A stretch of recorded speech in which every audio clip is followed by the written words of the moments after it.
Welcome to this AMable Experiment Conference.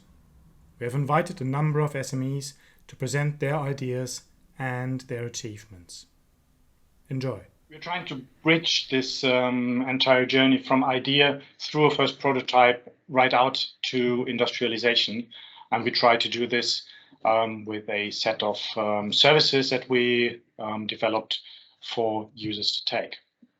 So our original starting point was the idea to really work on products that are being used in industry, not for the desktop, but that are really used that provide a benefit. Like you see this motorbike thing on the screen right now. That's one of our lead stories from the very beginning of this project, AMable. So the question, is this additively manufacturable? What are the advantages and what are the challenges? Now, the services that we created, you see them here on the screen, are designed for additive manufacturing, post-processing, but also access to finance, industrialization. So it bridges all the technological challenges, it bridges the market challenges, and also goes down to things like materials, and also to the operation, the practical operation that you have to use on the shop floor in order to make it, like, for example, robotics. The services are around the challenges. So we have these descriptions on our website. We're currently trying to transfer this into a kind of a web shop system where we better present what people can expect from it.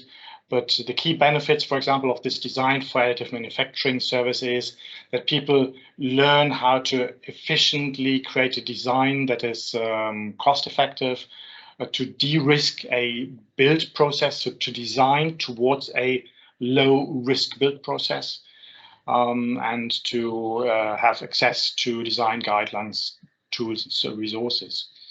You will be presented a number of cases later on in this experiments conference, where you exactly see this, that going back to the design questions makes things robustly producible. So it's really up to the very first steps in additive manufacturing that make the final success. Along the road, we have seen that quite a few of you requested other things that we thought would be most important. For example, materials for additive manufacturing. Quite a few people were searching for suitable materials for their case, be it from the plastics area, be it from the metals area.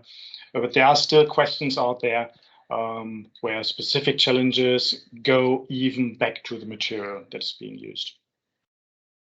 What we also saw is that certification is a key problem. The main point in time where that arises is when people really go towards a manufacturing setup. So when they really start to produce and start to enter the market, then things pop up like liability, like conforming to standards. And this brought up the idea to try to accompany the certification journey, as we call it. So to have a very, very early stage analysis when people really commit to go towards the market with their idea, to have a requirements analysis together with them, and to try to prepare for an audit at a later time as good as possible. And we're currently starting a activity that is certification knowledge support. The description is also already available on the website, but we are still looking for good cases where people want to also look at the certification challenge while they are still discussing their product idea. Because we think it's very good to have this parallel approach in order to make it to the market in a secure way. Now, I don't want to talk too much about AMable. You can read most of that on the website. I tried to list here what we think are the key benefits from using AMable services. We have had the last round of open calls, so there will not be any future funding support from AMable, but we're trying to go commercial with this offer. So we're trying to transfer what we learned from operating the experiments towards a real commercial offering, so that people can come to us, present their challenge, and we then recommend them what to use and how to go forward. Especially with these objectives, agile development, we've seen quite a few people turning around by perhaps not 180 degrees, so going away from additive, but at least turning the direction of what they thought they would need towards what they realize would be beneficial for their product. What you should look out for are these community events. So Experience Labs is something where we introduce people to additive manufacturing. You as attendees of this conference might already be ahead of that stage. But we have some interesting industrial technology talks in the pipeline where we have some industrial cases and where we complement that with a perspective on the scientific research side, together with use cases from the experiments. So that's something good to look out for. If you want to use AMable in a commercial way, then please wait for us. Hopefully September, we will launch our web shop so that you can even put requests there. And that should be it, what I would like to wanted to introduce you to. Anna is going to lead through the conference today. So she's going to present the agenda now and also do the management of the discussions later on. If there are any questions arising through these discussions or later on and that you can't solve today, then just put them to our main email address and we'll look after that. So, yes, thank you. Wish you a good experiments. Thank you, Ulrich. So as Ulrich was saying, I'm Anna and I will be presenting the agenda and briefly the experiments, and I will be your moderator today. So about the agenda, we have 6 experiments that run through AMable, and they will showcase their product, their idea, how they implement additive manufacturing, and what challenges they had.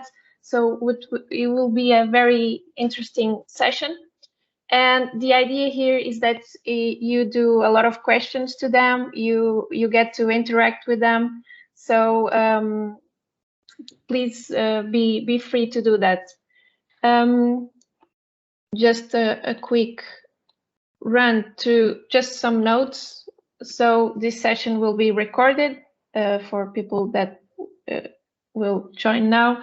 Just keep this in mind, and please keep your microphone muted when the speakers are speaking. But you get to do a lot of questions, and that is why the speakers prepared a 10-minute presentation, and then we will have the opportunity to speak with them for about 5 minutes. But if you are shy or you don't want to ask the question live, you can do it on the chat. So please place your question there, or you can also raise your hands and we will try to get to you as fast as possible. Okay, so the first experiment that we will talk today with is Addison, and it speaks about additive interconnection of E components using silver centering nanotechnology. And we have Siddharth with us, he's ready now. But let's see how he used additive manufacturing with this experiment. Secondly, we will have the Smart Inspect, and let's see how they are using additive manufacturing to help the. Sorry, this. Can you see my slide? I don't know why this. Not in presentation mode.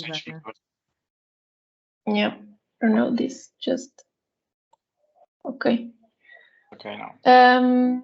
Yeah, so Smart Inspect, it's a very interesting experiment, and we'll speak about how these plastic samples can help the welding inspection examination. And then we will have the DT3D, so employing microwires to increase the efficiency of air pollution removal. And let's see how this is related with additive manufacturing. And then we have the CubeM experiment, and let's see how this is related with this structure and the design, the challenge behind it to reduce how much as possible the weight, but I will let them speak. And then we will move to Oxspring, and we have here this amazing structure, and we will see also how this is beneficial for the future. And last but not least, we have the 3D 4D for me. And this experiment is also very interesting because it speaks about 3D printed pills. So very interesting. And I will now pass the floor to Siddharth, please. You can talk about your amazing experiment. Thank you, Anna. Can you hear me properly? Yes. Perfect. So I'm allowed to share the screen, right? Yes. Okay, perfect. Yeah, yeah, so thanks for the opportunity, and also thank you for the to the AMable program to give us this opportunity not only to present but to make this feasibility study.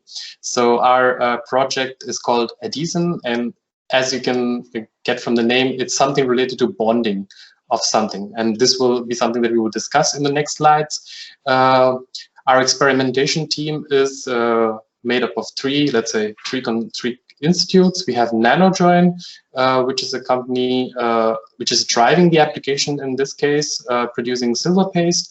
It is us, Daphhne Scientific Instruments, that we are, let's say, the experts of AM in this experiment, and we were supported from the AMable consortium side by VTT from Finland, specifically Antti, who supported us and tutored us during this experiment.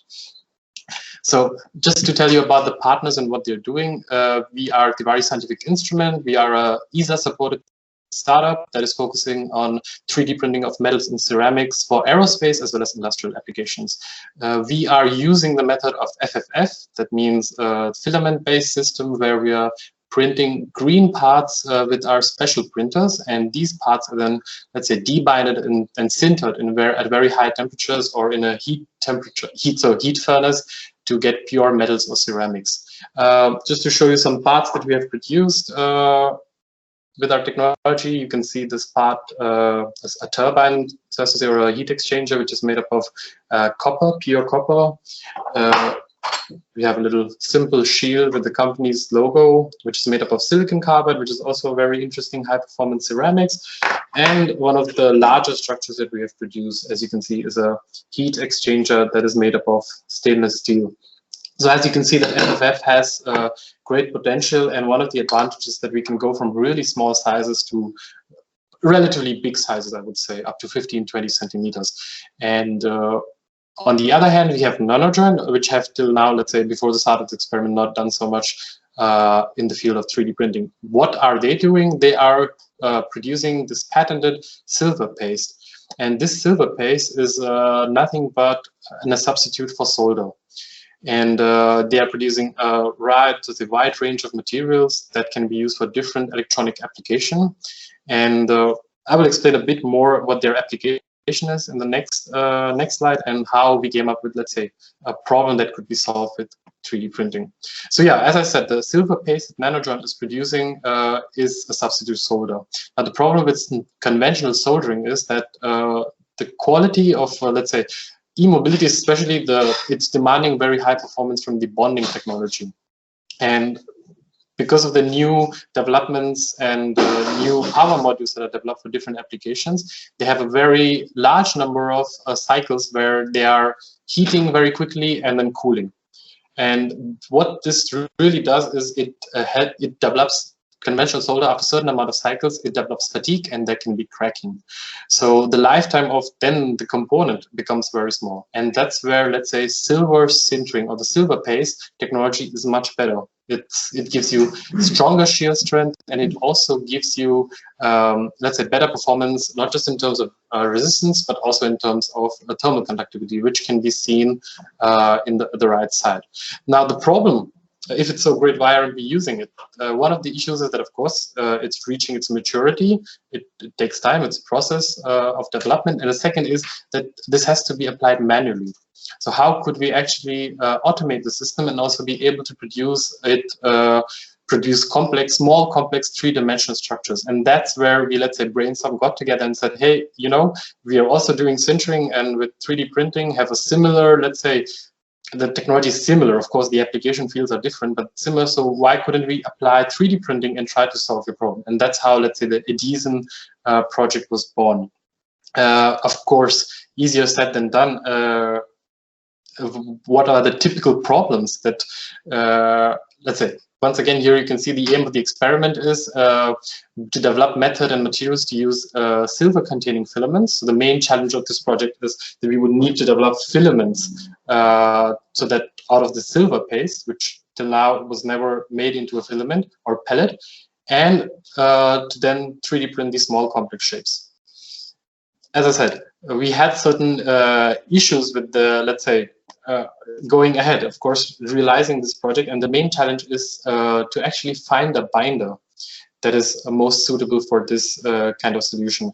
Now, what are the typical issues here is that the sintering that the nanodrone is doing is, this happens at a very low temperature range. That happens at around 200, 250 degrees Celsius, because this is also the operational temperature of, let's say, electronics. If you put them beyond this temperature, they might fail.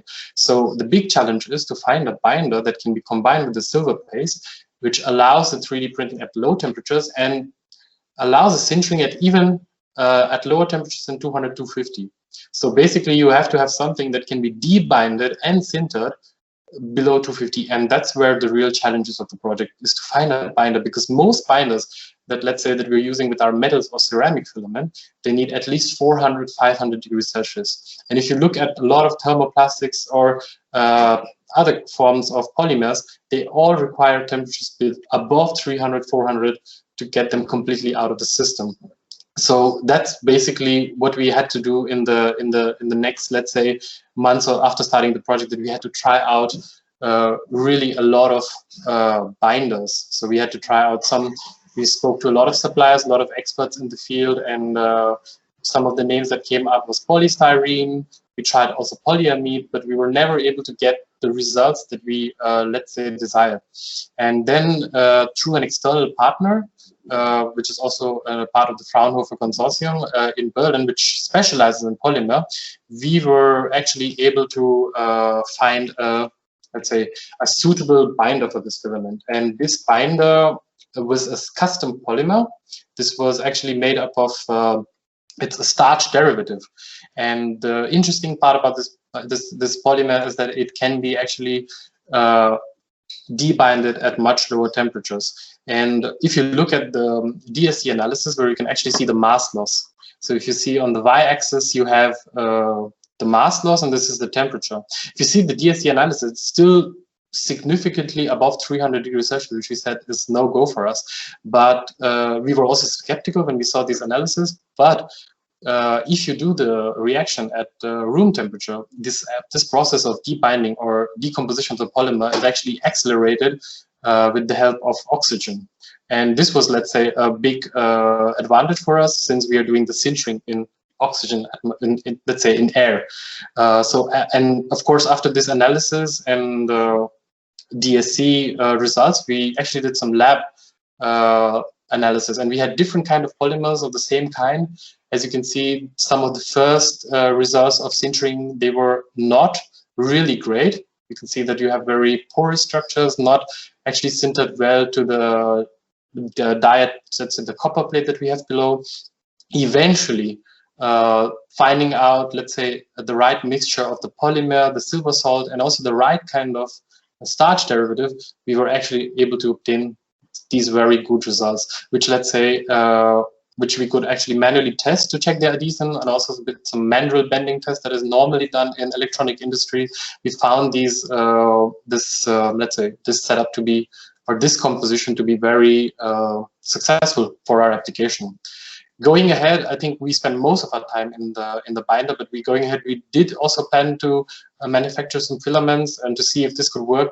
What we eventually found out that let's say, actually extruding the filament was not very easy, because you have a binder, which is, let's say, not as strong as a metal or ceramic, and then you combine it with a paste. So you end up having a mixture that's very, let's say, sensitive. And we were able to extrude some small filaments, but let's say this was on a very small scale.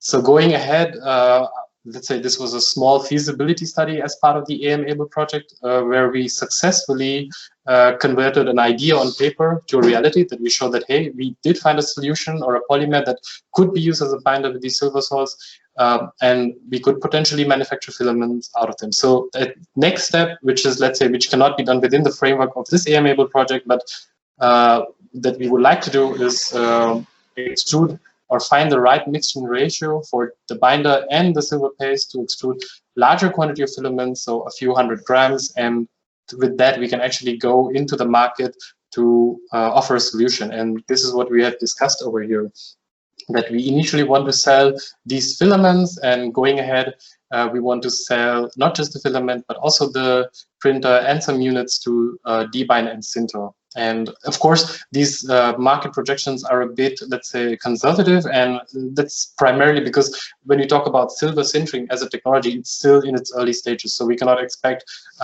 people to invest a lot into it, but definitely has a potential.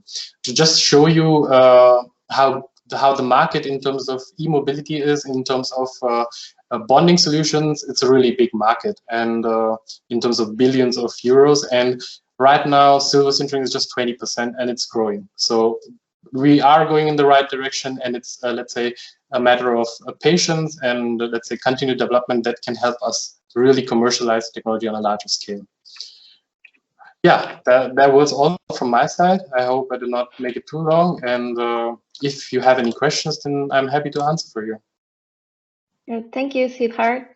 So anyone from the audience wants to place a question?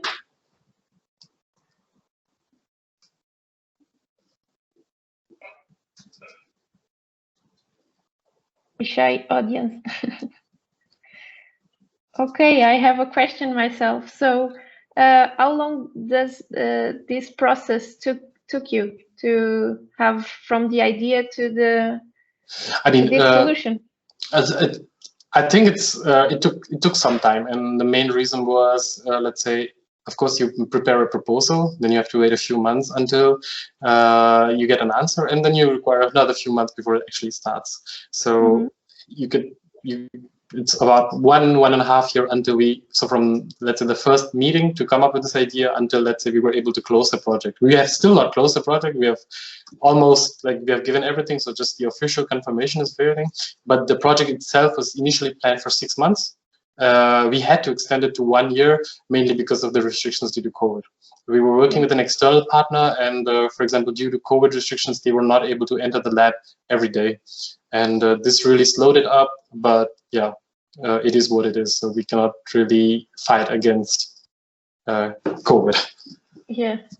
Okay, but it was a very interesting progress. So a lot was accomplished here, and congratulations. It was amazing. And, thank you so much. I have another question. Yeah. How long does the filament you would be able to print? How long is it? I think we are not so far away. I think it's now a matter of playing with the mixtures and getting experience. So not to forget that we actually did the feasibility study. So this was just a small study. It was not a full-scale project. So we are, let's say, of the opinion that if we get another 5 to 6 months, then we should be able to come up with a filament that allows us printing these complex structures and then, offering solutions. So that's the timeline that we're looking at. So hopefully, so somewhere in next year spring or the start of next year, something should be out from us. Nice, very nice. Thank you very much for your presentation. Does anyone else want to ask something?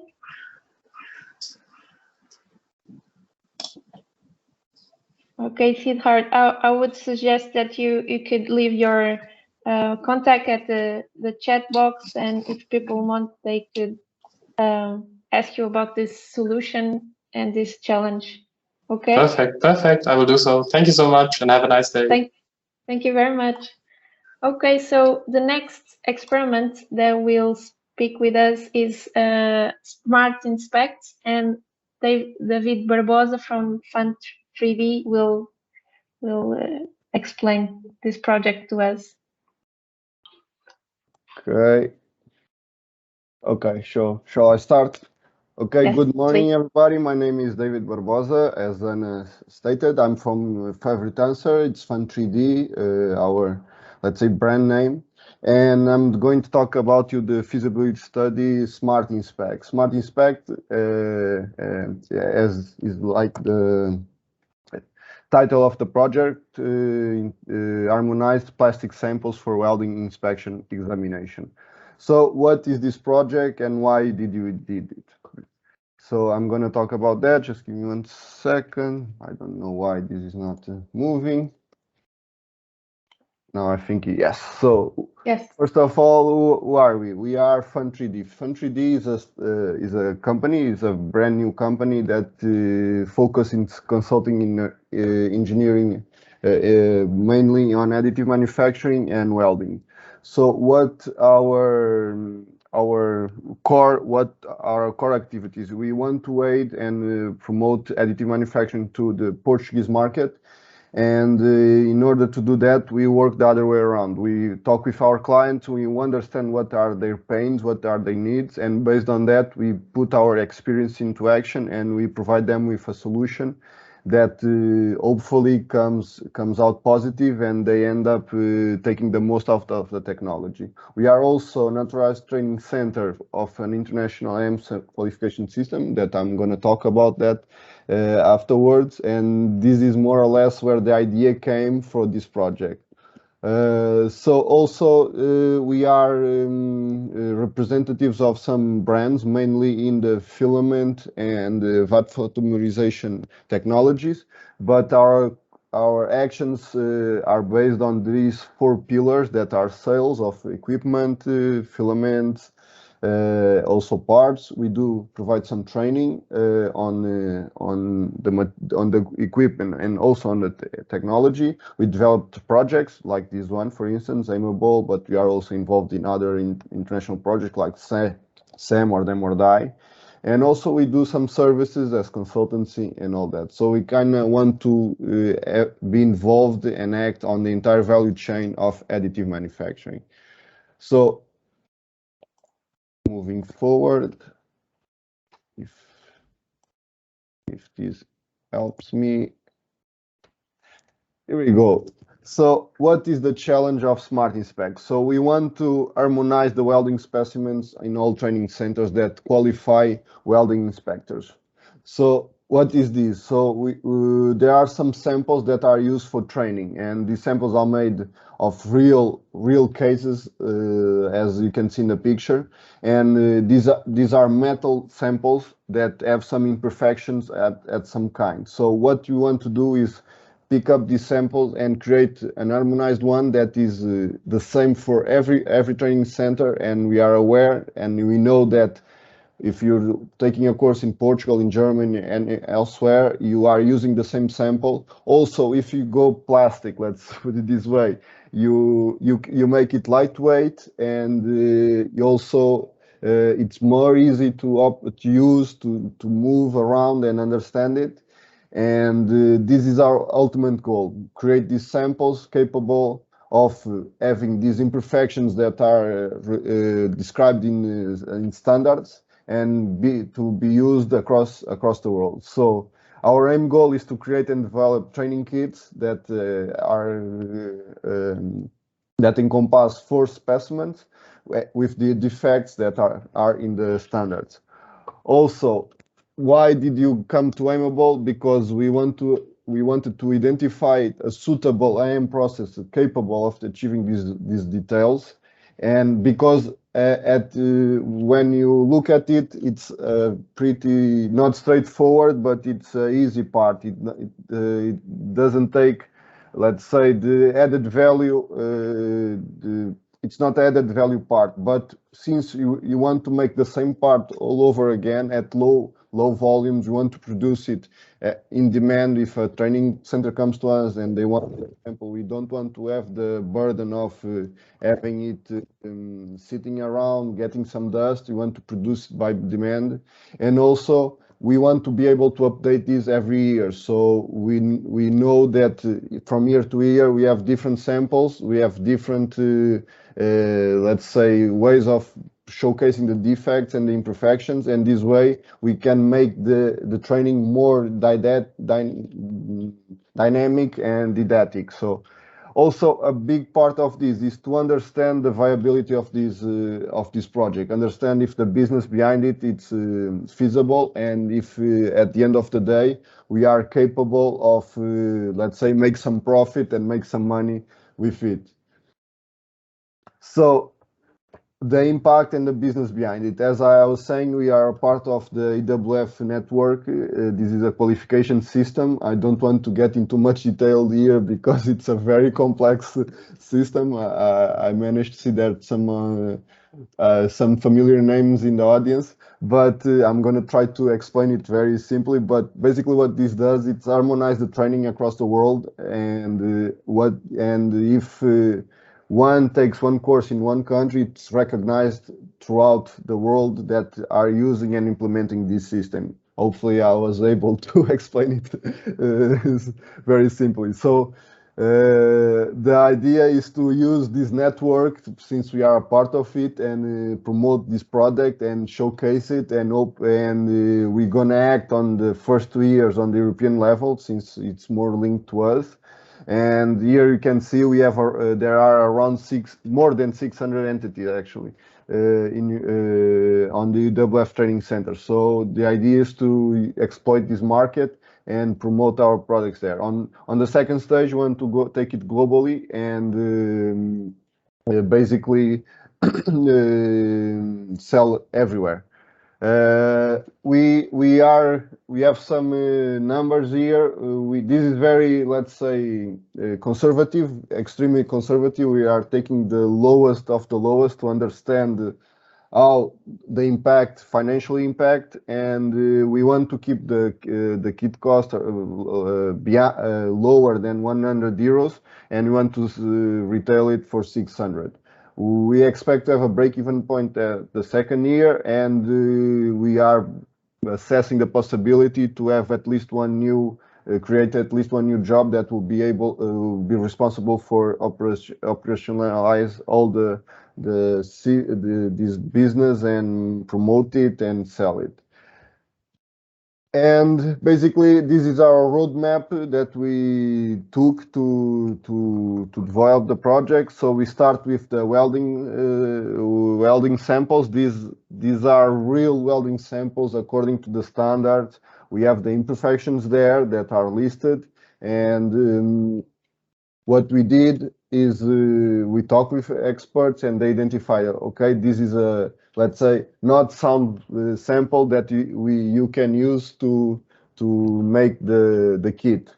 Then we 3D scan it, and we got the digital model of the part, and then the IM kicks in. This is what we did on the project. We tried multiple processes to understand the level of detail that we can achieve with each of them. And the second stage and the most important stage is to, as I stated, identify if this is a feasible business plan, if you can make money out of this. As I stated, this is not an added value part in terms of performance, in terms of mechanical properties, anything like that. It's just what you want to be able to do here is produce by demand and update it as we move along without the cost. For instance, in injection molding, need to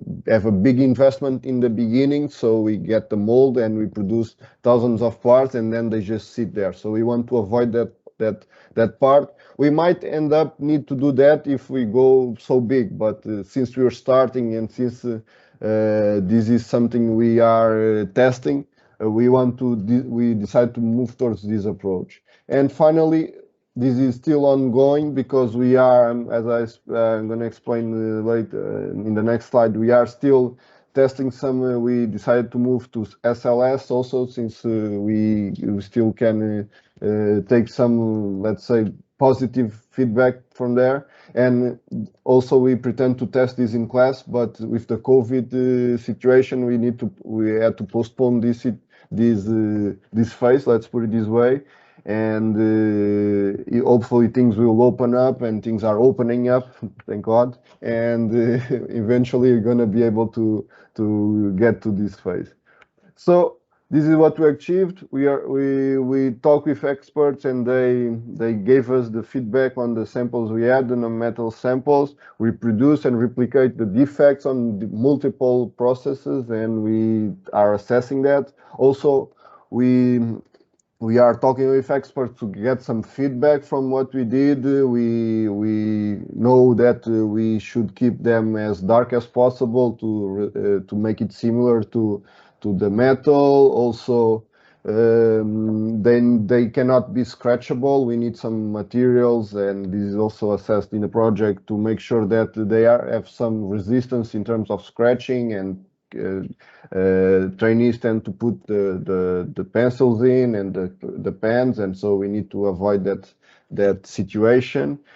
And as I was saying, now we're deciding to move to SLS to test in terms of volume production to try to make some more runs.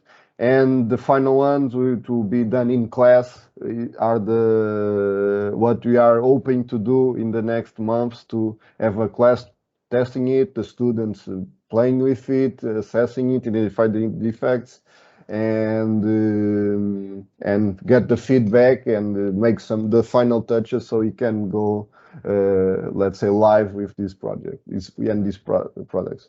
I think that's all for me. And of course, yeah, this is the status of each of these phases.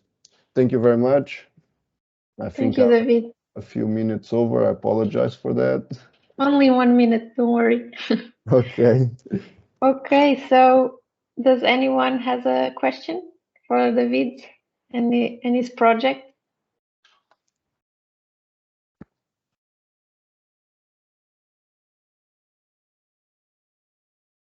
Hello, Rita.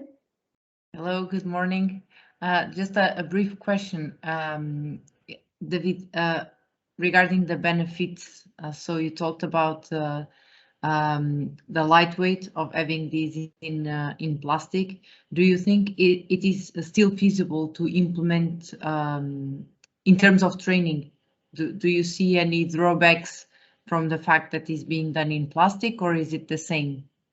I mean, since the ultimate goal is for the students to identify the defects, and we are capable of showcasing that on the plastic sample, it's more beneficial because they can to move around. Let's say the handle of the sample, it's much lighter, it's much easier.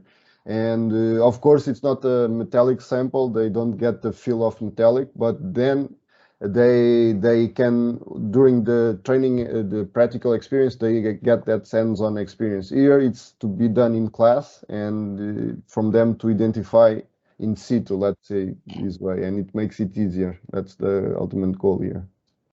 And I have another question. So you mentioned that the main purpose is for training, but this I didn't understand. Is this intended to be used in the examination part as well? Also, yes. I didn't talk about that, but the idea also is to, let's say, when they're doing the theoretical exam, they have samples like these with different defects from the ones they are used to do, and this is something that we definitely can achieve with 3D printing. So for that exam that year, we can have a different sample from the year before and produce very low runs for the training centers, and they can tweak it and as they wish, and it's different. So like a written exam, and you know the theory, but the exam is a bit different with different values, and we want to take this to the visual level and to the 3D spectrum. Let's put it this way. Yes. Will the training centers be able to print their own samples, or is this a centralized printing? From now, the idea is for us to provide that sample. But since we are talking digitally, we can have, like, let's say, partners across Europe that have the hardware capable of achieving it, and we can license the product. That's definitely something that it's not. We didn't get to that part because it's still testing. But this is something that we envision for the future because. Yeah, it doesn't make sense if you can produce it in Germany to be shipping it from Portugal, for instance, because the hardware is there and it's just a matter of sending the files and they can do it, definitely, yes. Thank you, David, and Okay. congratulations. It's a very good idea and a very nice project. Okay, thank you very much, Rita. Thank you for your questions, Rita.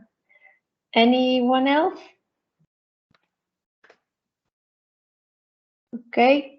David, I would suggest the same thing if you want to leave your fun 3D contact at the chat so people can explore your company and so on. Definitely. Thank you for your presentation. Okay, thank you very much for the invitation and hopefully we'll talk again soon. Yes. Okay, so now we will talk with Christopher Harter. Excellent. Good. So, hi, I'm from Daphhne Technology, and just as a little overview, there's who we are, right? We're Daphhne Technology in Switzerland. We are a spin-off from EPFL, and we're working on an exhaust gas cleaning system for ships. So ships are quite polluting, as you might have heard. And so we have Daphhne Technology in Switzerland, which does most of the R&D. And then we have a subsidiary in Sweden, which is more geared towards marine naval engineering. And they are actually the user of our experiment. So in Switzerland, we produce the product from this experiment, and it will be used by our subsidiary in Sweden, and they will build the larger system in the end. So to jump right in,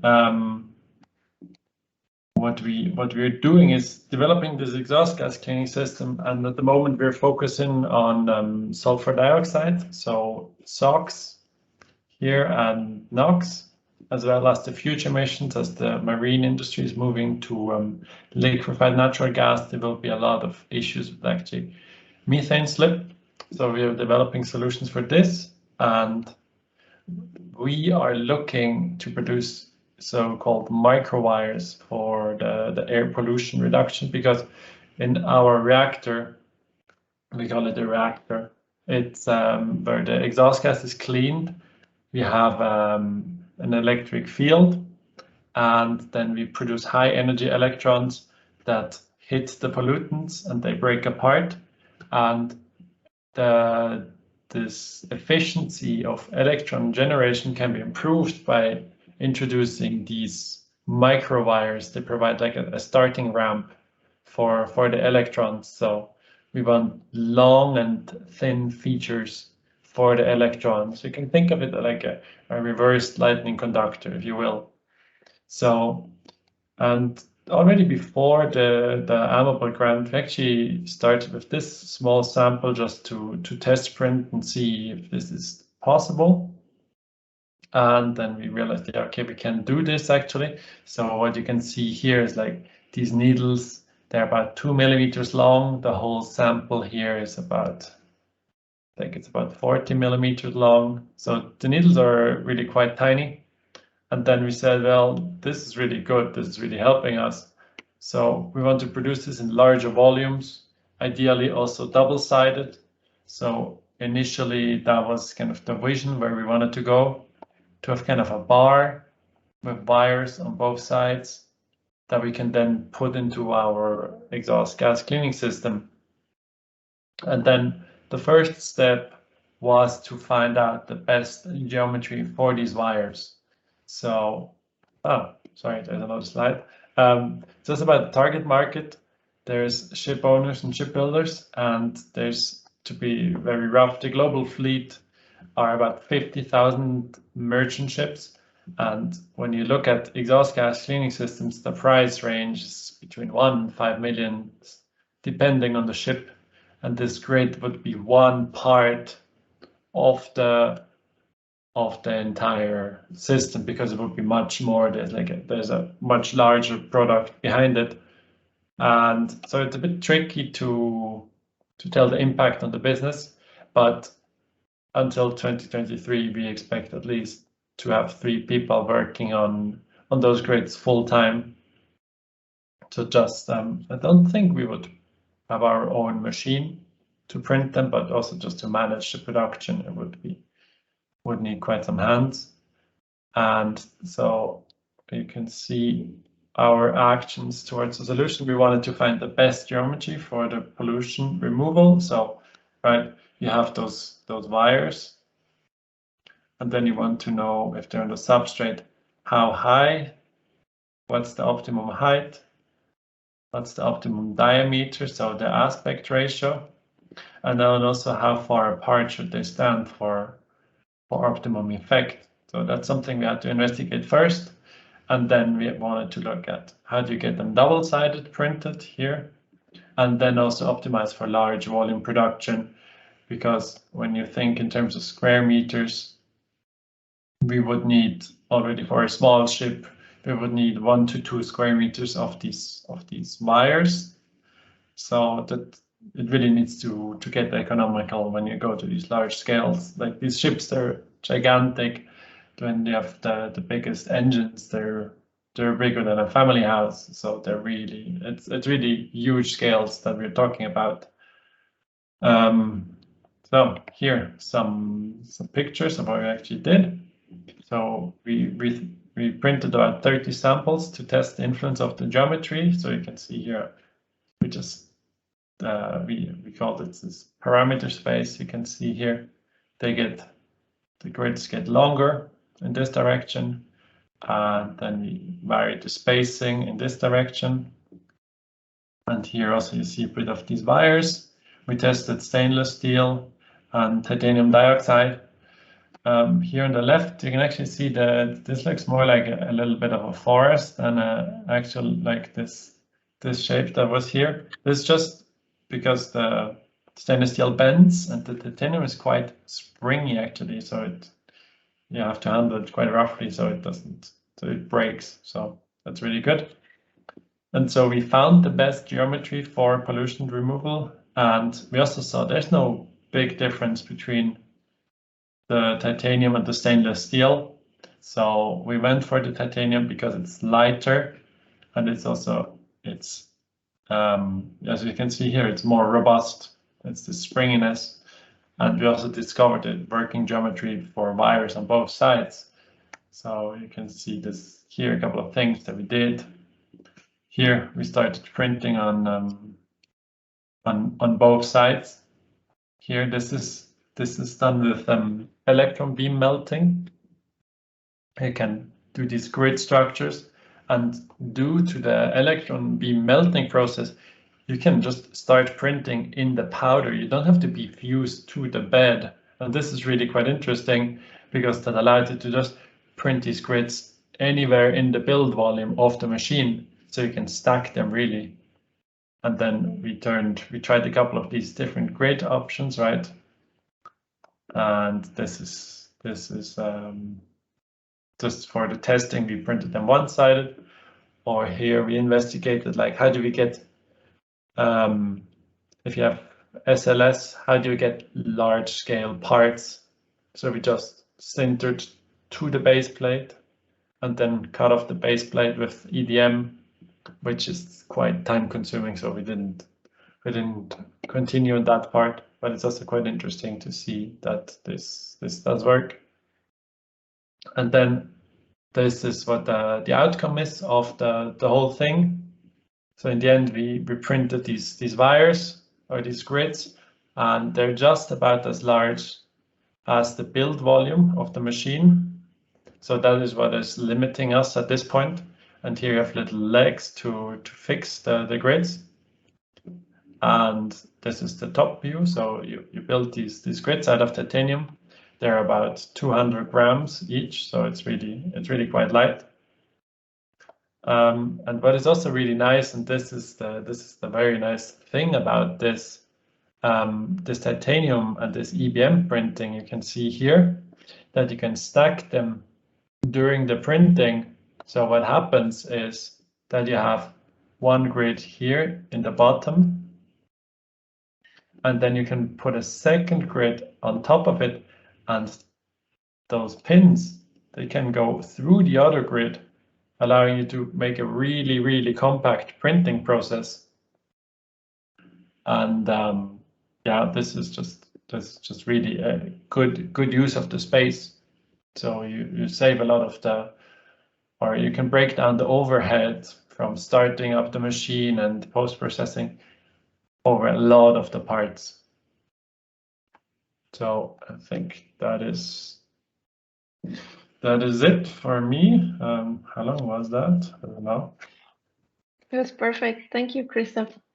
Good. So, anyone wants to ask a question to Christoph regarding his product?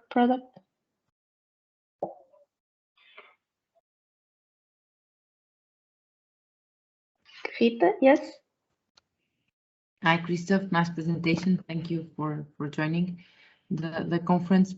In terms of, you talked about the manufacturing of these grids. In terms of results, have you already tested them to see how much you can reduce the pollutant gases? Yeah, we have tested them, and they do work. So that's, yeah, I didn't say that, but they do work. So that's really good. Have you quantified the reduction, or it's just a decrease in an overall, or by stacking more steps of grids, you can have better efficiencies, or are these to be tested in a future implementation of the project? Well, it's a bit tricky to compare it, but because we especially designed our reactor also for these grids, so there's not a one-to-one comparison. Grids without grids in the real exhaust gas, which we did, but we did do some lab tests where we tested it, and there we saw that it can be 30 or 40% more efficient removal at the same energy input. So we always relate that you have a certain amount of energy input and how much do you remove. So how much, it's always in ppm of pollutants, and then we see that we do save 30 to 40% of energy. That's great. Yeah, thanks. Very nice, very nice. It is. Yeah. Do you see an applicability for these grids in other areas, other sectors? Well, we are producing this exhaust gas cleaning system, right? So, and we are looking at ships at the moment because there is the biggest pain point overall, and there's also a lot of change going on, but it could also be used for land-based cleaning installations. So, I mean, power plants also clean their exhaust gas, so that could be also something to look at. Okay, thank you. Very nice. Okay, anyone else?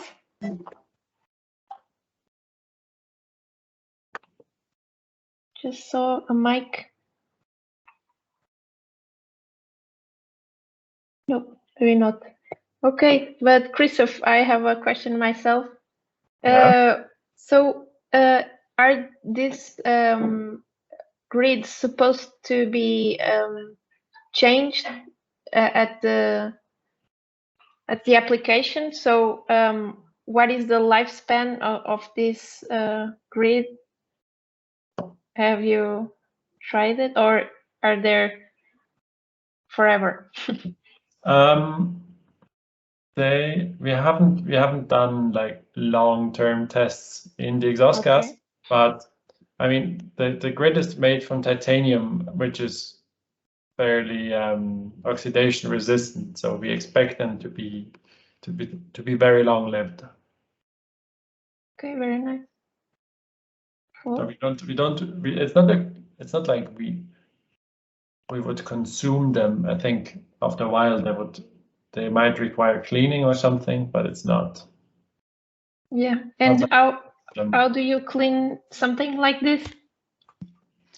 Well, there are different options. There are solutions that you can actually put in on the ships. They have like these cleaning solutions that they put into the exhaust gas, and then you burn off the suit, or you take them out and then you can. They're really robust. You could power wash them as well. So there's different options.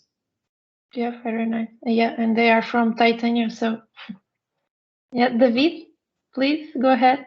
I have one quick question. This is more for, let's say, heavy gases, heavy pollution, or would this be suitable to put on a car or something like this, or not?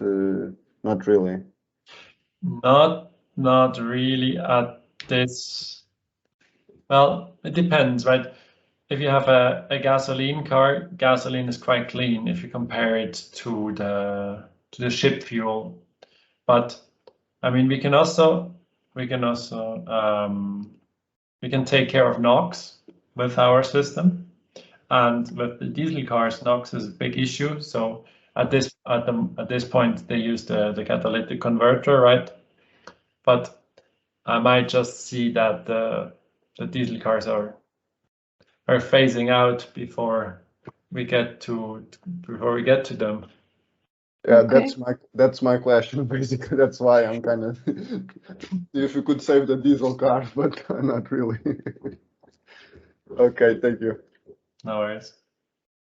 Very nice question, David. Thank you. Okay, so thank you, Christoph. And we are now entering a discussion phase where everyone is invited to speak with the speakers that we have here.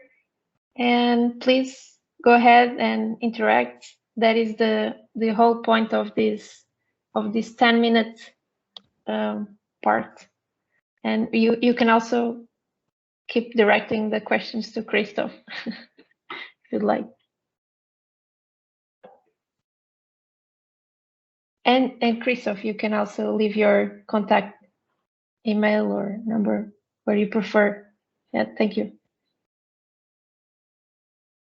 And are you selling these parts right now, Christoph? Or I mean, it will be integrated in our bigger prototype, right? And we are currently building the first prototype to go on board of a ship. And then after the learnings we did there, we plan to sell the first systems next year.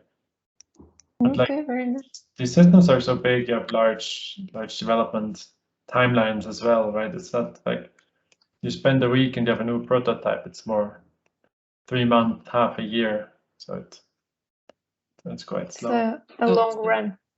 Yeah. Do you have like a trip planned for the testing? I would say, I mean, if there a planning test for like 1 year of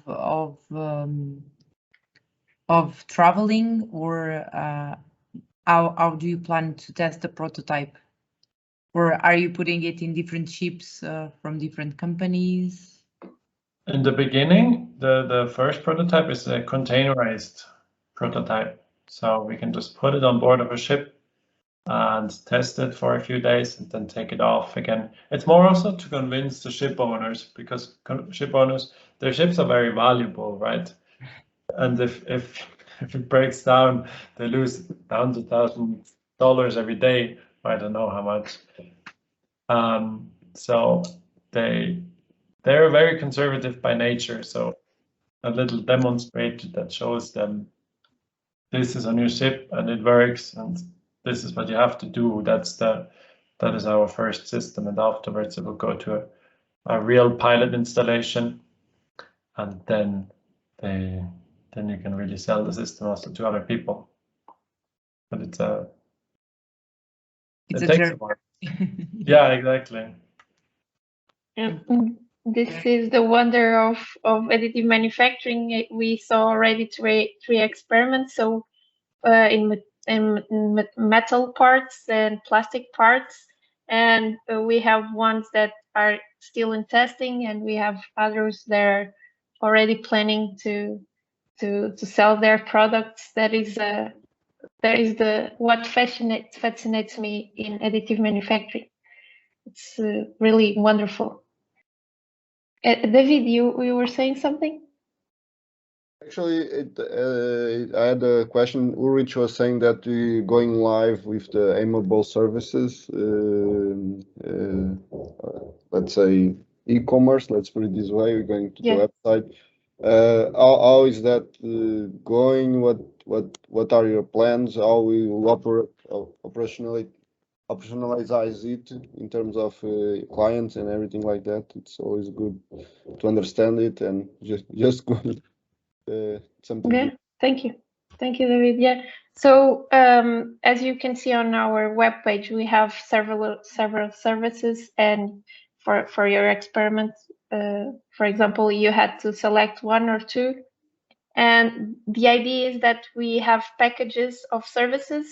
So, for example, a company could buy 3 hours of design for AM, for example, and but this would be something that we are still planning the business plan of the AMable platform and so on, but that's a very simple project, or not so simple, but for the customer goes, select the service, and he explained what he needs, and we will try to help them with our services.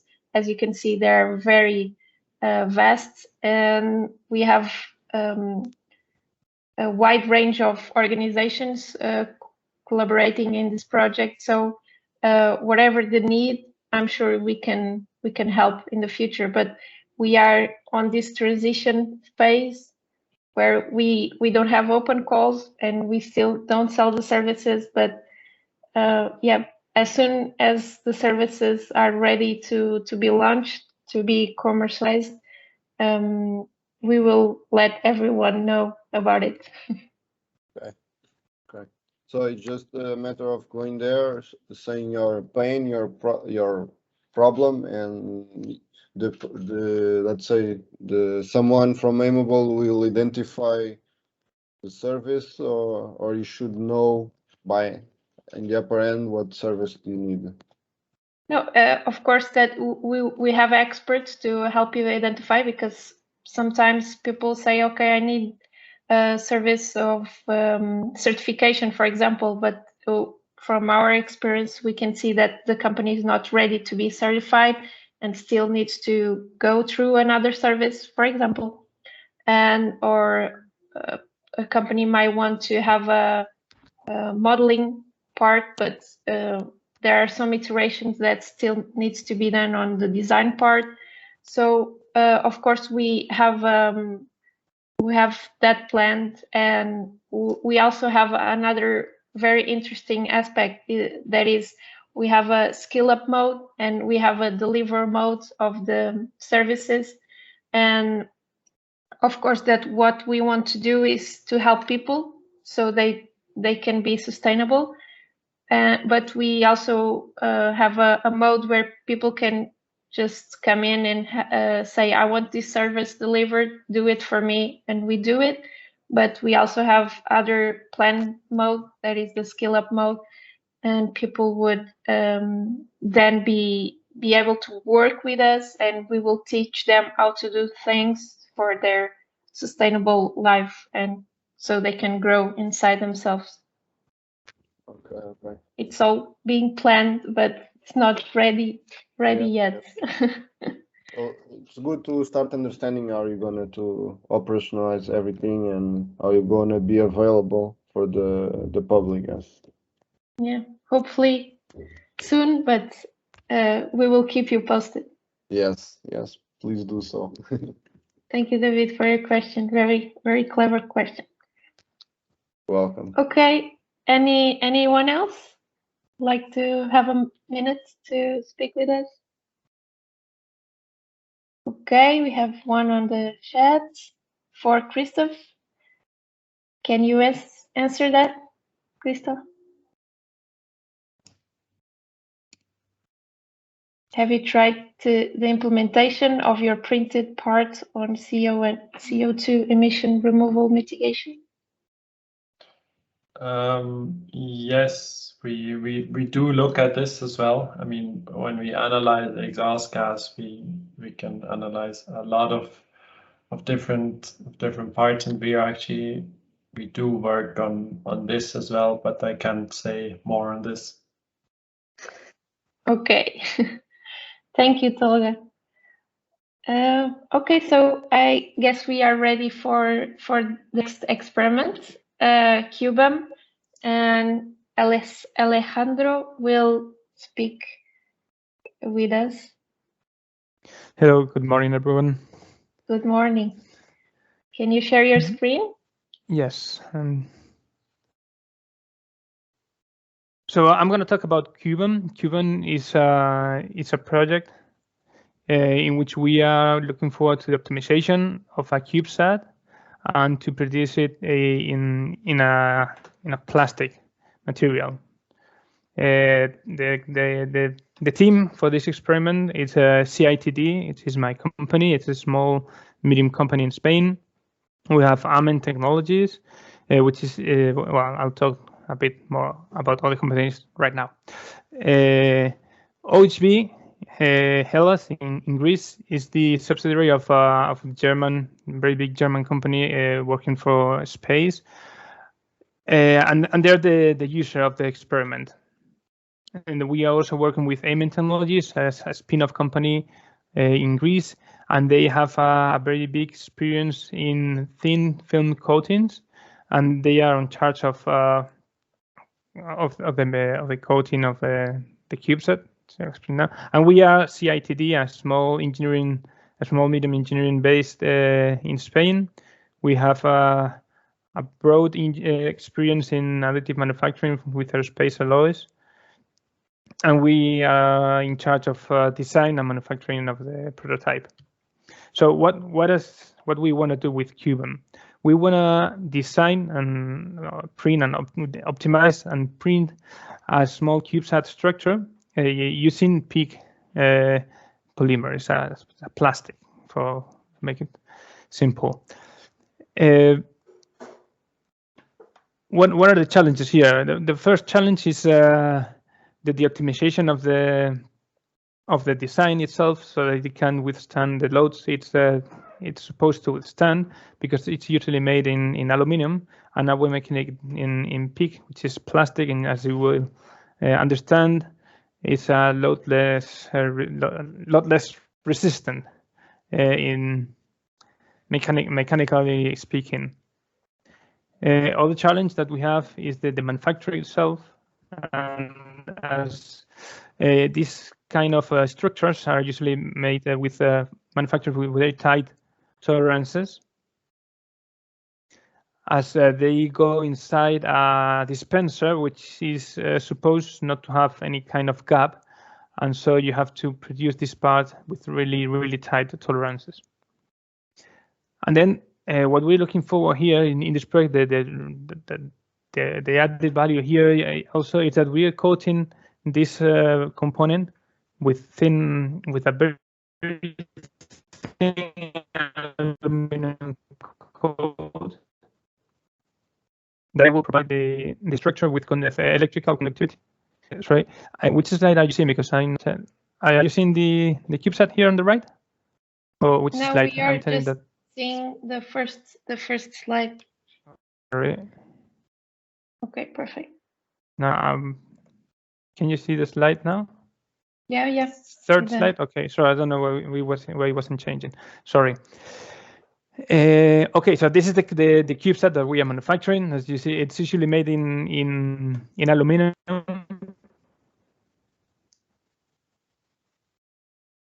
Now we PEEK. Okay, and the idea is to coat it with a very thin layer of aluminum to provide it electrical conductivity that is needed in case of local electrical discharge. So this aluminum coat is in charge of discharge redundancy. Okay, so what we want to achieve is also, it's as we are doing it in additive manufacturing, we want to simplify the design as much as possible, and the goal is to produce it in 2 parts. So assembly is easy, and it can be a more simple design. It usually has a lot of screwed parts. It has bolts everywhere, and we want to make it as simple as possible so that we reduce conflictive points here. And what else we want to achieve in this with this project? So we want to reduce the mass of this structure by 50% by switching from aluminum to PEEK. We want to try the feasibility of the electroless coating. This electroless coating means that we are not depositing the coating as with an electric discharge, as in other coatings, to protect the integrity of the component. And also we want to see if this is feasible in terms of cost, because these kind of parts are not really expensive in the market, and we will have to make all this in a way that is competitive. Can you see slide 4 now? Nope. No. 3. Sorry. Yeah, no. I'm going to change this way. Sorry. So who is our target market? Believe it or not, this is a really big growing market. It's been growing in the last 10, 15 years a lot. And microsyle structures and secondary structures can use this technology developed here. So this is not just for this CubeSat structure itself, but once the technology is developed, it has a lot of use cases. In the first tape, OHB has an internal up to 150,000 euros only first year. Going to external customers in the second year with 300,000 euros. As I told you, this is a very big growing market, growing from 80 to 70% a year until 2027. Because just to make ourselves an idea, these kind of CubeSats used to be launched as ride shares in space launches, just using the voids and the empty spaces.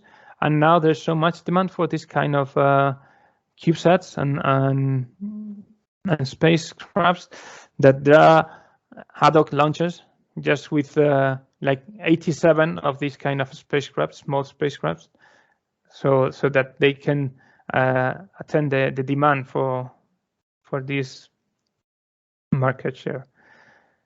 And otherwise, the impact in our business is to have a team of 7 resources working for this project.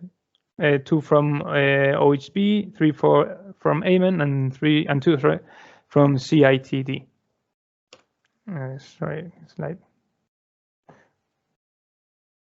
So how have we divided and organized the job? So first of all is to set the requirements, which may seem like a bit trivial, but when we're talking about space, requirements are like 50% of the job. It's really, really critical to work on this phase, because you cannot miss anything. If you miss a little requirement, it may be invalid, it may cause a disaster. So requirements are really, really tough and critical. Then comes, once we have the requirements, we have to redesign according to these requirements.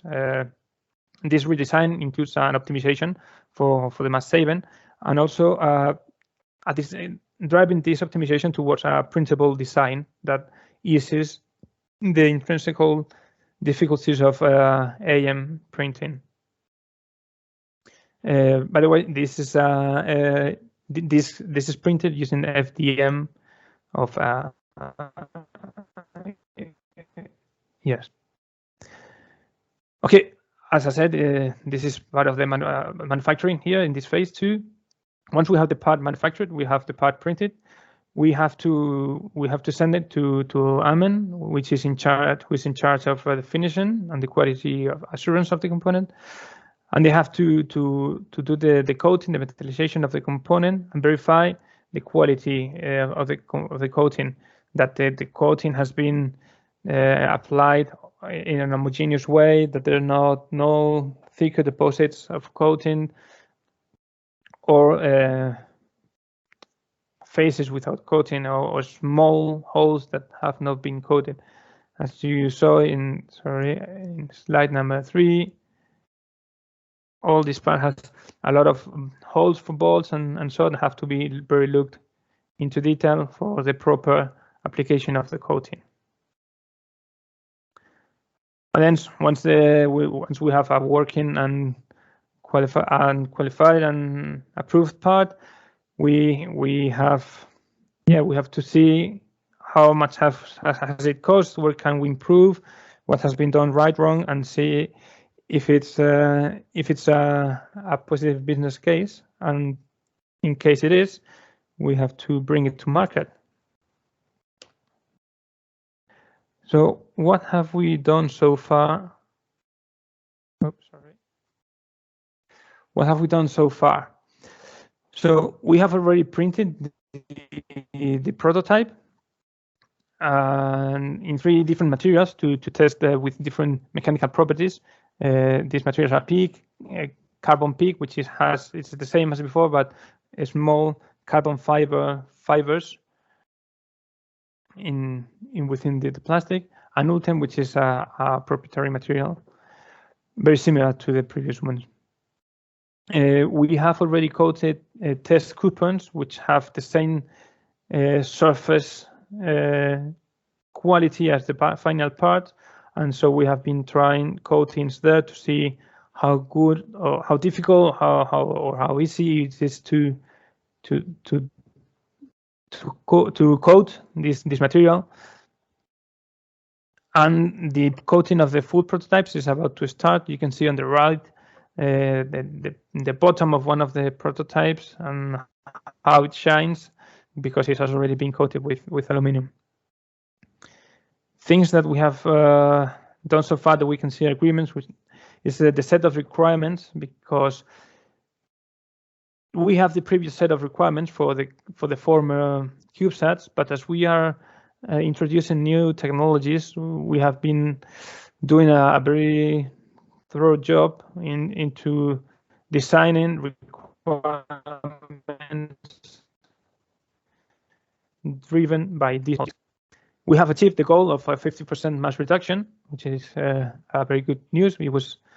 It seemed kind of difficult with the design I showed you before, but as these plastics have a very low density, it helps a lot reducing weight, also strength, but the design is good enough as to withstand all the loads and provide the stiffness it's demanded.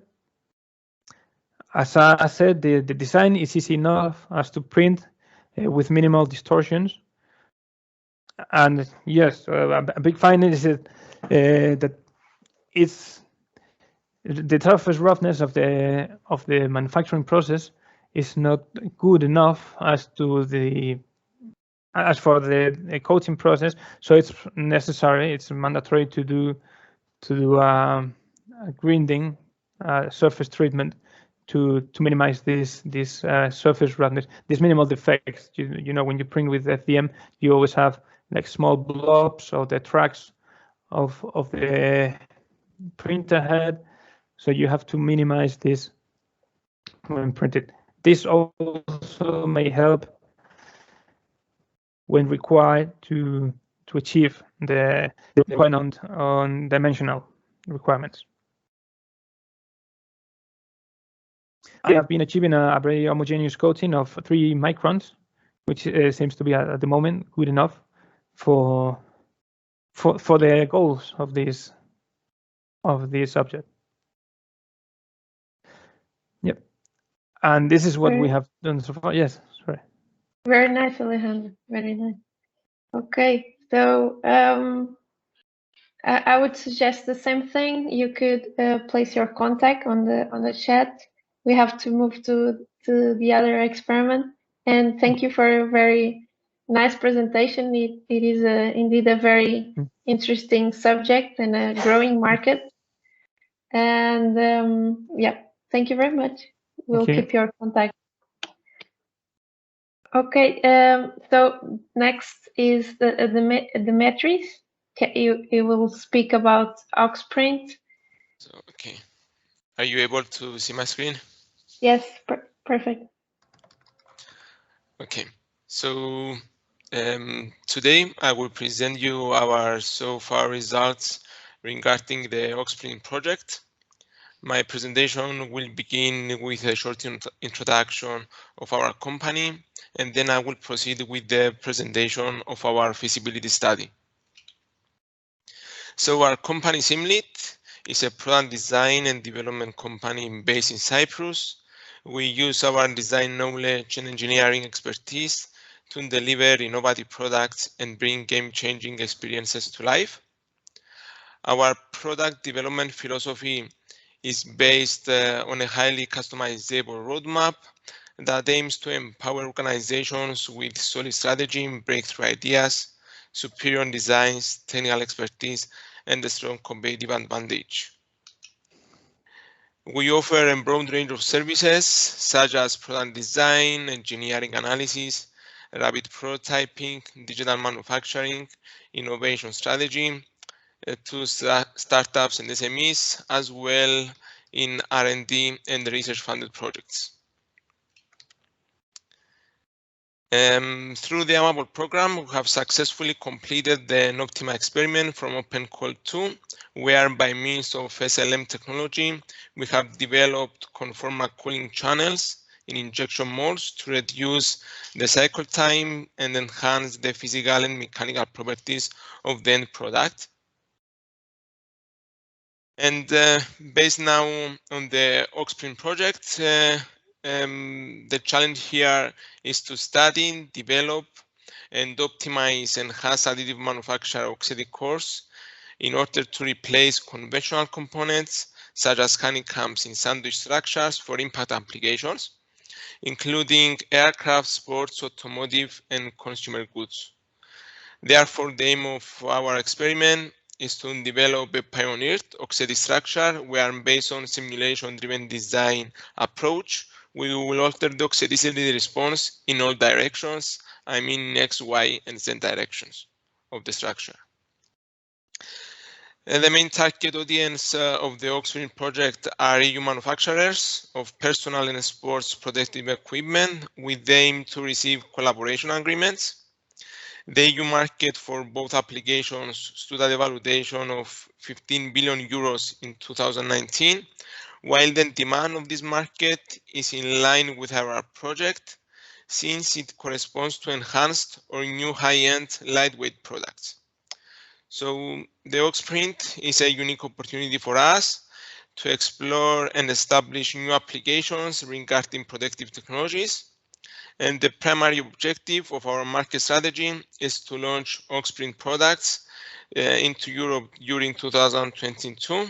And based on our initial forecast analysis, we estimate to gain 0.25% of the EU market by the end of 2024.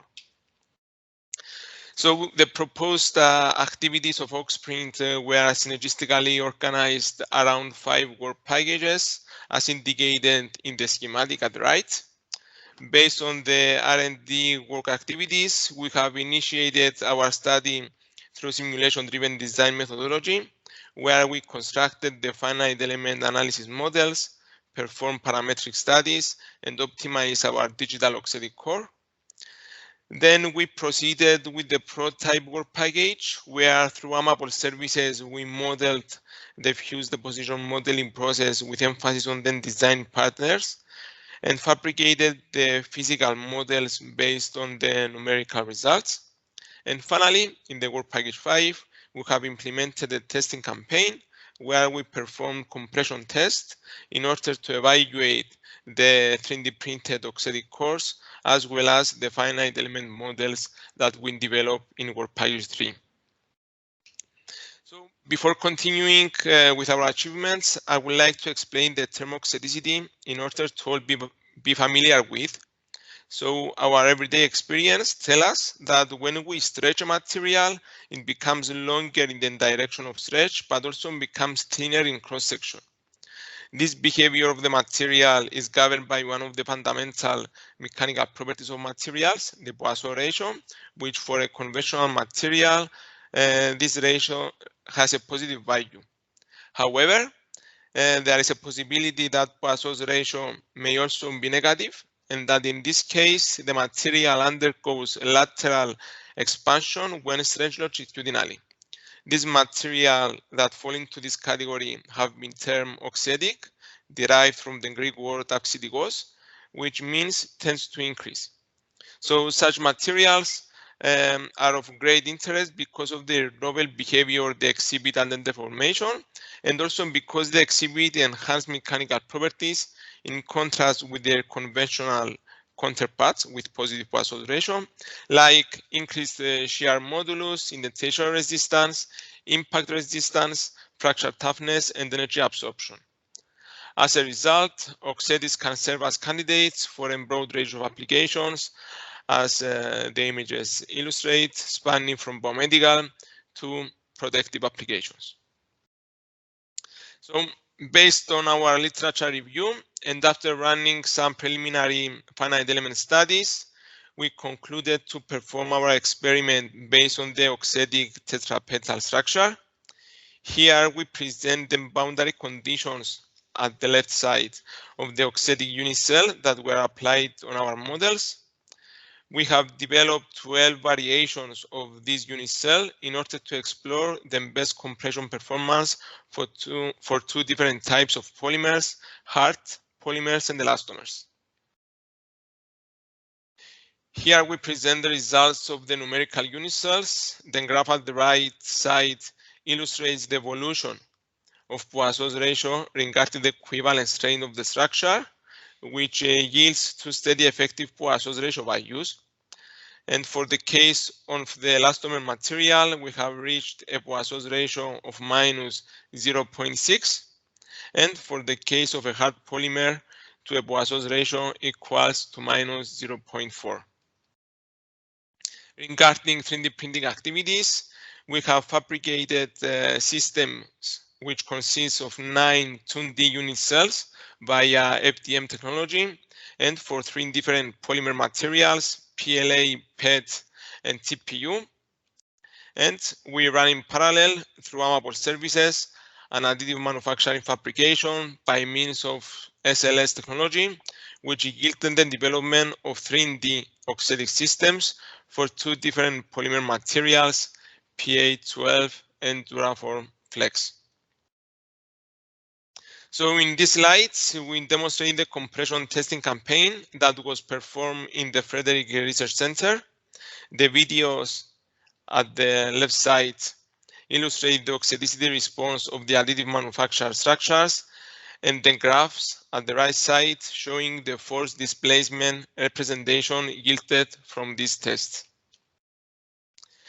So currently, we are trying to validate the finite element models based on the experimental results in means of replicating the force displacement curves, characterizing their oxidicity response, and understand the mechanisms that enable this oxidicity, and defining appropriate the contact and self-contact conditions of the numerical model. So in summary, through the AMable program, we aim to develop and optimize oxidic cores by a holistic simulation-driven design approach. Additive manufacturing offers maximum geometric design freedom, and that is the driving force behind the creation of this innovative product. We believe that due to our investment in additive manufacturing technology, we will gain the advantage of being cost-effective, agile, flexible, and innovative. So moreover, our AMable tutor and controller, as well as AMable selected services, have assisted us to expand our knowledge about additive manufacturing and supported us to work towards the development of a new innovative product ideas. So following the evaluation of our finite element modeling, the next steps are to submit our validation report and finalize our work that was accepted to be published in the Journal of Applied Sciences of MDPI. So that brings us to the end of my presentation. I hope you found the project interesting, and I will be happy to answer any questions. Very interesting indeed. Thank you, Dimitris. So, anyone has a question?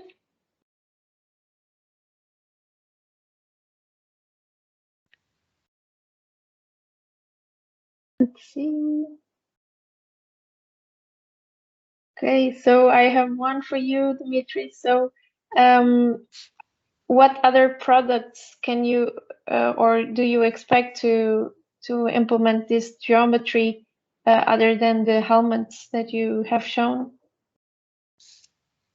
Yes, we have recently collaborated in a proposal in order to develop innovative human implant bones for hip bones, with the aim to develop orthotic structures that will exhibit superior fatigue response. So our future perspective regarding the orthotic structure is to involve them in a various of protective as well as biomedical applications. Very based nice. on their mechanical performance. Okay, very nice. Only hip or? Yes, the is for hip, yes. Okay, but I see a lot of range of applications where this could be applied to. Very nice and nice experiment. Thank you. Thank you very much for your presentation, Dimitris. Thank you. Okay, so I will now pass the floor to Nunzio Denora, and he will speak with us about the 4D for me experiment. Hello, Anna. Can you see and hear me? Yes. Yes. Okay. Not the slides yet. Yeah, I'm going to share the screen. Okay, so thank you very much, Anna, for your introduction. And before I start, I would like to thank the AMable network for giving us this chance. And so I'm here representing my institution, which is the University of Bari, which is one of the 58 state Italian university, and is located, as you can see here in the map, in the southern part of Italy, exactly in Bari. And this university reached its goals by its departments, and among them I would like to speak about the Department of Pharmacy and Pharmaceutical Sciences, where the Pharmateco Lab, the unit of pharmaceutical technologies, located. And as scientific board for the company PharmaLabor, I am the coordinator of the AMable experiment team. I would like to spend just a few words concerning PharmaLabor. PharmaLabor is a medium-sized company which is also located in the Puglia region, so in the southern part of Italy, and operates in the business of providing raw materials such as pharmaceutical excipients and active pharmaceutical ingredients to pharmacies and companies for the production of extemporaneous formulation and industrial medicines, respectively. So they have one mission, and their mission is to provide pharmacists and also hospitals with safe and high quality compoundings, but also with the equipments for preparing personalized formulations. So in this context, I can say that PharmaLabor aimed at developing an innovative platform for the production of three-dimensional printed formulation for a personalized medicine, so to administer personalized medicine to patients. In fact, what we know is that the inter-individual variability is an increasing global problem when treating patients from different backgrounds, such as age, weight, gender, metabolism, and so on.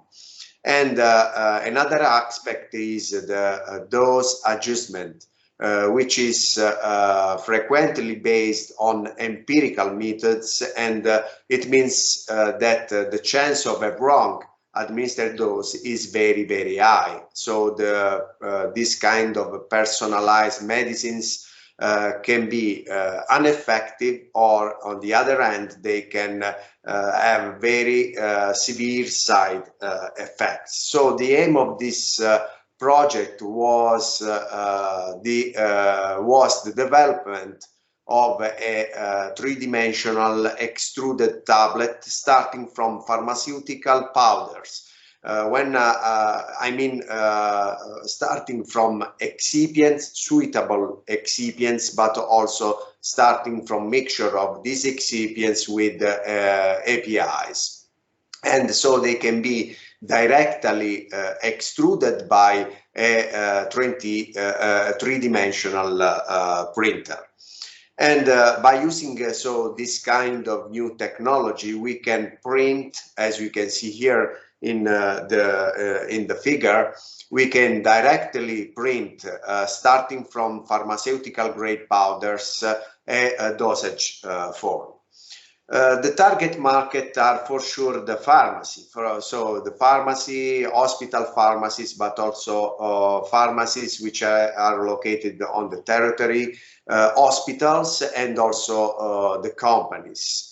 About the expected impact on our business, I summarized here the 3 key points. So until the end of this year, we will provide the market with a position statements and the key message about this new technology, so our findings. And in the beginning of the next year, we will implement the collateral materials and online tools that promote this new technology. And I think in the middle end of the next year, a prospect sale team will be educated to meet with a prospective business or consultants to discuss their specific project needs. So now I can summarize in this slide the main activities of this project, which has been divided in 3 phases. So the phase 1 was based on the qualitative evaluation of pharmaceutical excipients for extrusion processes, and also the 3D printed configuration for a direct powder extrusion test. Phase 2 was a systematic study aimed at identifying the suitable mixtures of extrudable excipients by 3D printer. And finally, phase 3 was based on prototyping the extruder. In particular, in this phase, we design and prototyping the extruder. We choose a model drug, so a model API, and also model excipients. We were able to set all the parameters which are needed to print these new dosage forms. And also we tried also lobbying to the local, to the Italian medicine agency, AIFA. So here are our achievements. So the first step was focused on the identification of suitable excipients and in particular we focused our attention on hydroxypropyl cellulose with different molecular weights. In fact, what we seen was that the molecular weight of this polymer can influence the morphology of the printed forms. And regarding the surface of these new tablets, the smoothness of the printless increased when we were able to reduce the molecular weight of the pharmaceutical excipients. And so in order to avoid this limit, we also used other excipients. In particular, we used the plasticizers such as the PEGs. And so by mixing PEGs with the hydroxypropyl cellulose, we were able to print exactly a dosage forms. Here you can see 4 different types of our direct 3D printed extruders. And here is the model drug that we chose was niclosamide. Why we choose this model drug? Because this model drug is already administered by oral route, and it's a drug which is characterized by a very low water solubility. In fact, due to its very low water solubility, this kind of drug is not absorbed by after oral administration. So starting from this powder and by mixing the model drug with a mixture of the selected excipients, we were able to print directly the powders and to have a solid dosage form. And by here there is a very short video which is showing you how we were able to print directly the powders and to obtain a dosage forms. So by using this new kind of extruder, we were able to print the dosage forms starting from pharmaceutical grade powders, and this is very important for the pharmacy, because the pharmacy can start just from powders, so they need to mix the pharmaceutical ingredients and to directly print the dosage forms. So that's all, and I would like to thank everyone for your attention. Thank you very much, Nunzio. Okay, so anyone has a question? For this very interesting experiment?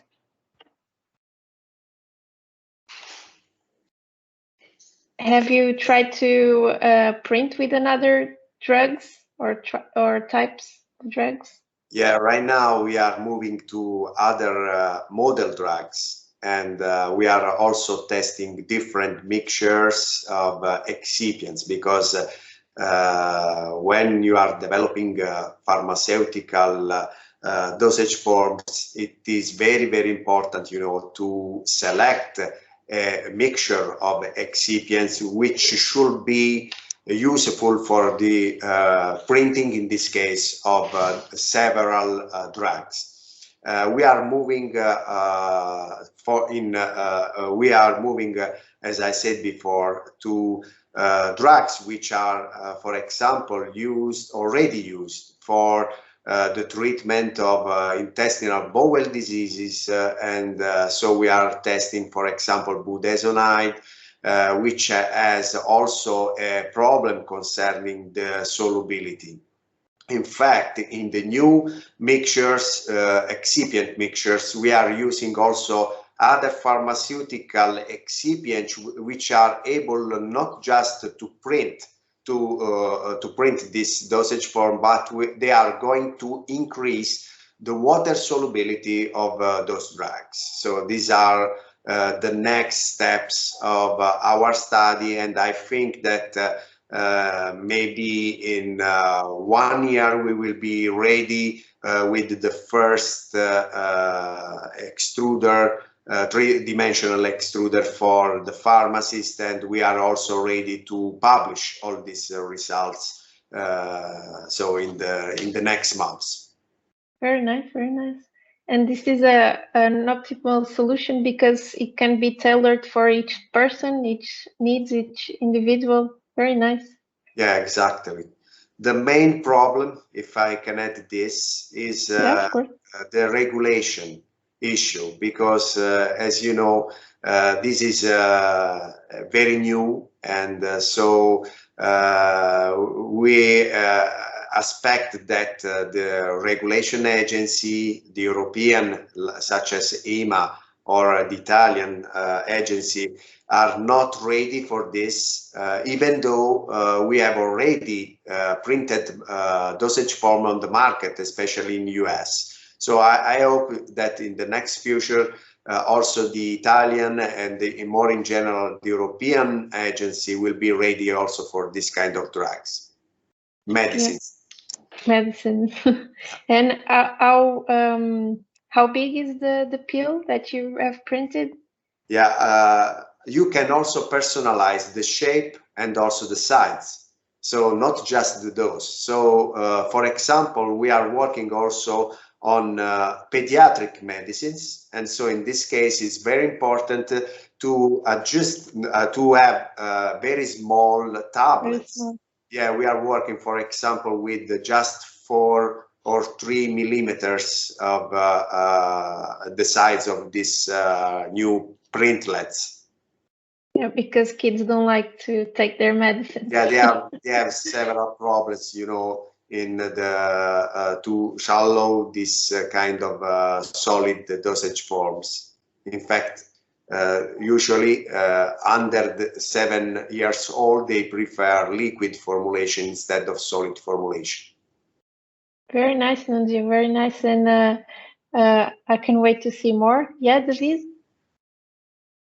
Yeah, you're talking about that, let's say the European agency is not quite ready for it. Let's put this in a simple way. How hard or how easy it is to convince them that this is something of added value, and you're saying that in the US you're already implementing it. How is the transition, and how you can make it a reality? Yeah, it's not simple, you know, to convince them, but there is just one way to convince them.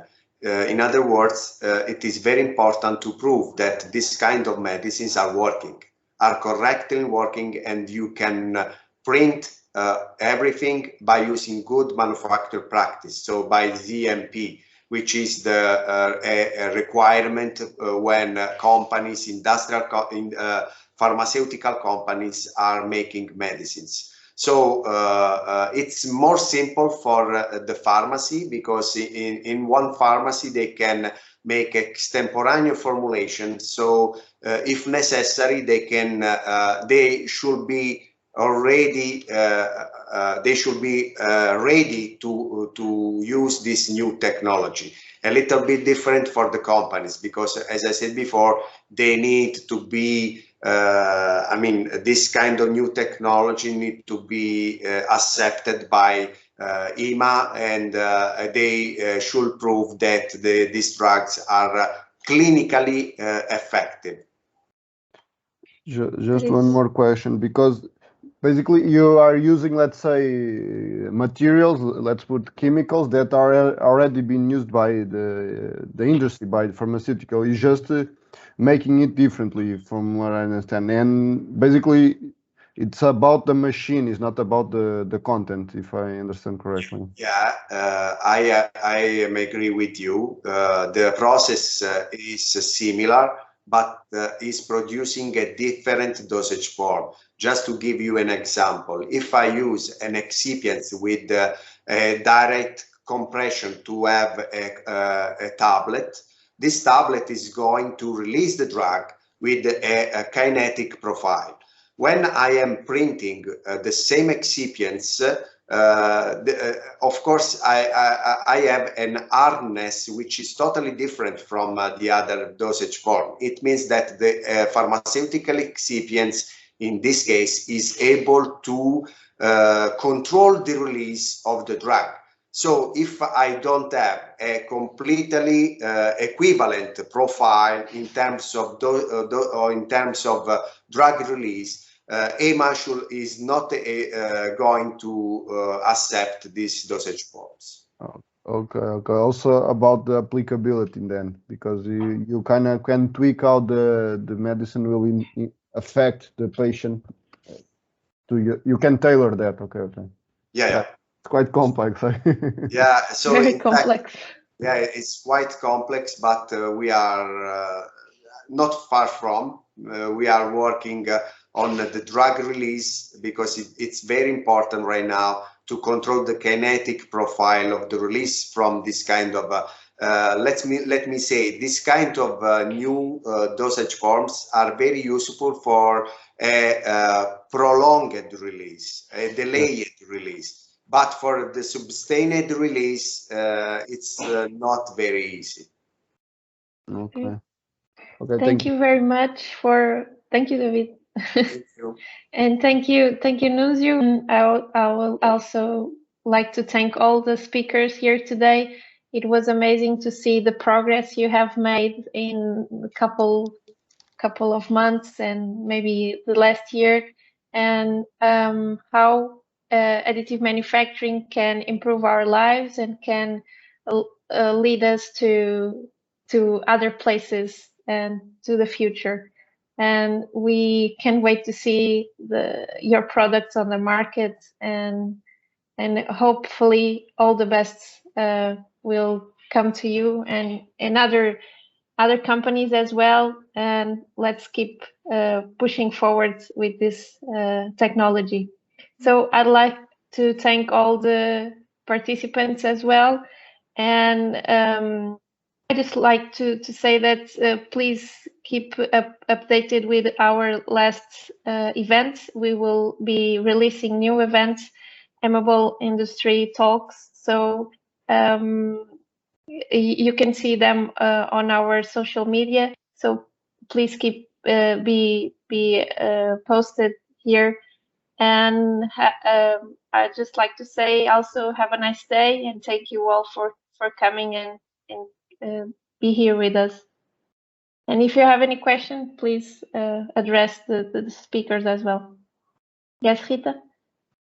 Shall we have a group picture of the attendance of these? That would be nice, yeah. I think so.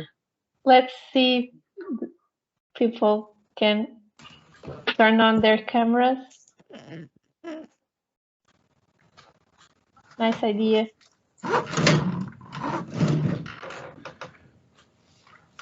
Okay, I'll take the peek just 1 minute. Don't forget to smile. Okay, perfect. Thank you very much. Thank you, Anna, for the good moderation and all the speakers for the nice presentations. Thank you very much. Great, thank Have you. a nice day. You too. Have a nice weekend. Bye. Bye. Thank you so much. Bye-bye. Bye-bye. Thank you. Bye-bye. If we plan for another call for proposal in the future, no. As we explained in the beginning, we are on the transition phase from the proposals to exploit the AMable platform and to sell our services. Hope that answered your question.